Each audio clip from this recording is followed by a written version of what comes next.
Selamat pagi.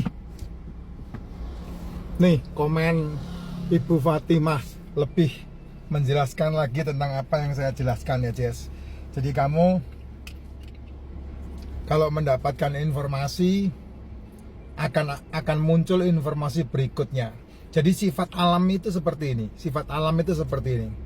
Kalau hatimu jahat, maka kamu akan menemukan semua kejahatan yang membackup kejahatan kamu. Kalau hatimu baik, maka kamu akan mendapatkan semua kebaikan di alam ini yang membackup kebaikan hatimu. Itu sifat alam seperti itu. Makanya jangan heran ketika hatimu selalu mengungkit masalah, maka kamu akan diperhadapkan dengan masalah-masalah berikutnya. Tapi ketika hatimu melihat sesuatu yang baik, maka mendadak seketika itu kamu akan kehilangan masalah itu. Kok masalahnya hilang semua gitu. Nah, itulah cara alam semesta ini bekerja. Kamu lihat orang-orang di politik aja. Semakin dia jahat, maka dia akan dibawa untuk ketemu dengan orang-orang yang jahat, yang selevel sama mereka, yang sefrekuensi sama mereka. Hari ini kan kamu melihat itu. Siapa penggugat ijazah Jokowi itu kan orang-orang yang punya dendam kesumat dan sakit hati yang mereka merasa dirinya pinter, dirinya hebat dan tidak kepake kan. Kamu lihat aja itu. Nah, kumpulan mereka akan membesar sesuai dengan frekuensi yang mereka punya, ya. Dan orang-orang yang kesedot ke mereka adalah orang-orang yang punya frekuensi sama-sama mereka. Kalau saya tidak akan mereview aja, saya tidak, nonton aja saya tidak. Karena apa? Karena saya bukan kumpulan dan gerombolannya mereka. Jadi saya tidak akan kebawa sama ikut-ikutan mereka, tidak akan. Demikian juga dengan dalam dunia organisasi. Kalau kamu kumpulannya organisasi yang memang tujuannya adalah kejahatan, maka kamu akan mengumpulkan frekuensi yang sama dari orang-orang yang mencari kejahatan. Dan itu bisa di organisasi, bisa di agama, bisa di pemerintahan, bisa di perpolitikan. Itu semuanya kayak begitu itu. Itulah alam semesta. Jadi kamu akan menikmati. Kalau kamu cerdas ya, kamu cerdas itu maksudnya kamu sadar, punya kesadaran diri, sehingga nalarmu main, kamu akan melihat, oh gila ini manusia kayak begini nih. Oh, mereka kumpulannya sama mereka, latar belakangnya, kamu akan tahu. Ya itu hal-hal yang kayak begitu akan kelihatan semua. Nah, ini contohnya ini, si Ibu Fatimah ini. Ibu Fatimah ini kan dibawa kepada apa yang beliau terima, bahwa beliau ketemu sama dokter dan dokter bilang bahwa ngidam itu tidak akan mempengaruhi janin, ngidam itu tidak akan mempengaruhi bayi, ileran, tidak ada hubungannya itu. Nah itulah kebenaran yang akan ditunjukkan kepada orang-orang yang memang sepakat dan sefrekuensi untuk mendapatkan kebenaran itu. Nah kalau kamu yang kamu ikutin adalah dongeng-dongeng nenek-nenek tua. Ya, kalau kamu ikutin dongeng-dongeng nenek-nenek tua yang selalu bilang, kamu ngidam, ayo lakinya harus nyariin yang diidamin istri. Nah, itu dongeng-dongeng nenek tua yang kamu ikutin, kamu akan ketemu gerombolan yang seperti itu, Jess. Sehingga kamu mengiyakan dan melegitimasi yang tidak perlu dilegitimasi. Sama seperti dalam kumpulan kesehatan. Kamu bisa sehat dengan memberi makan sel. Nah, cara memberi makan sel adalah makan telur, ikan, daging, seafood. Nah, kalau kamu percaya dengan apa yang saya ngomong dan kamu merasakan hasilnya, maka kamu akan ditemukan konten-konten, ilmu pengetahuan, dasar-dasarnya dari orang-orang hebat yang berbicara sama kayak saya nanti. Nah, kamu akan ditemukan sama mereka tuh. Sehingga kamu semakin sehat. Tapi kalau enggak, ya kamu akan ditemukan dokter-dokter yang memanfaatkan situasi dan kondisi yang akan mengobati kamu dan kamu akhirnya terfarmasi. Sudah banyak kejadian ya di mana dokter pada ujungnya itu berkata, ya kami udah bekerja maksimal, saya udah melakukan yang terbaik ya. Tapi yang terbaik apa? Yang terbaik adalah mengobati, bukan yang terbaik memberikan jalan keluar.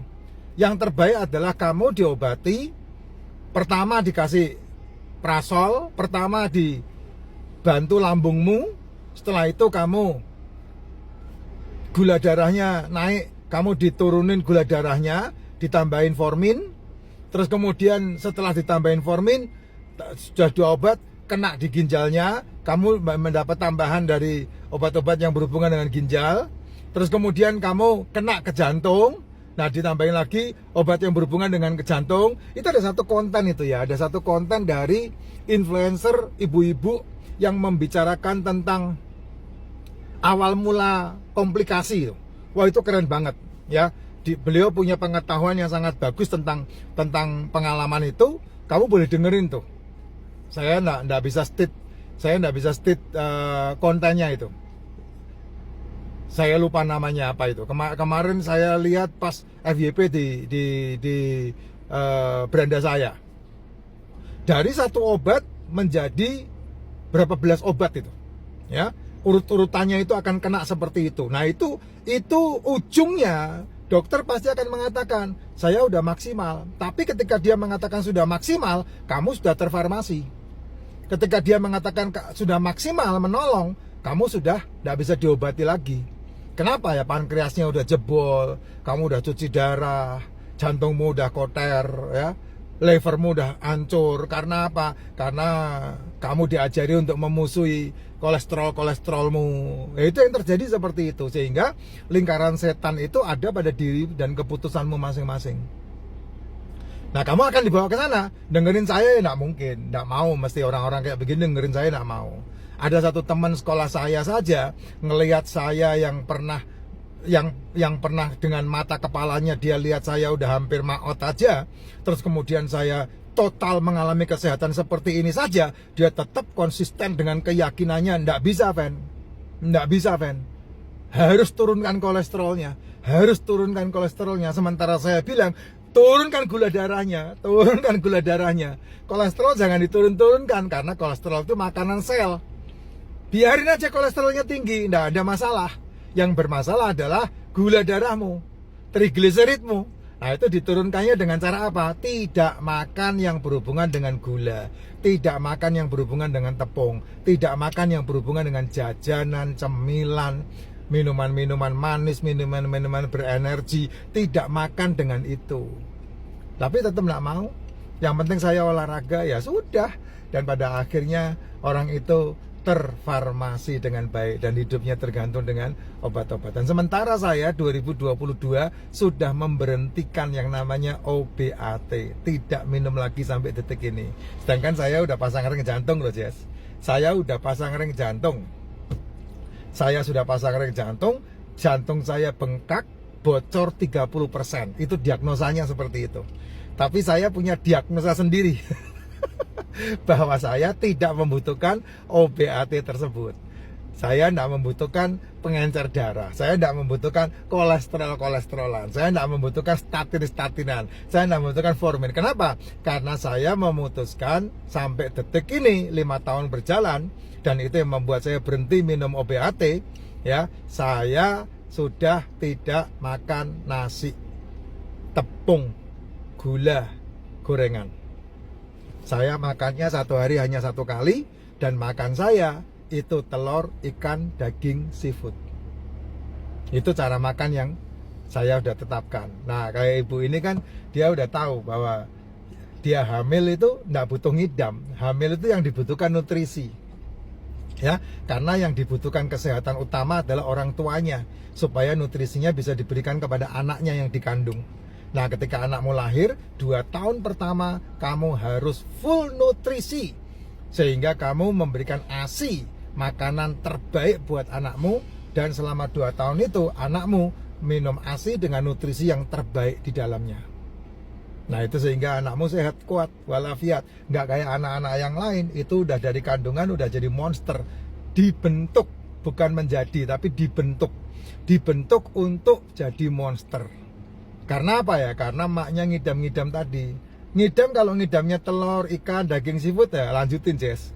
Tapi kalau ngidamnya itu tengah malam martabak, tengah malam nasi goreng, itu bukan ngidam itu. Itu bukan kebutuhan itu.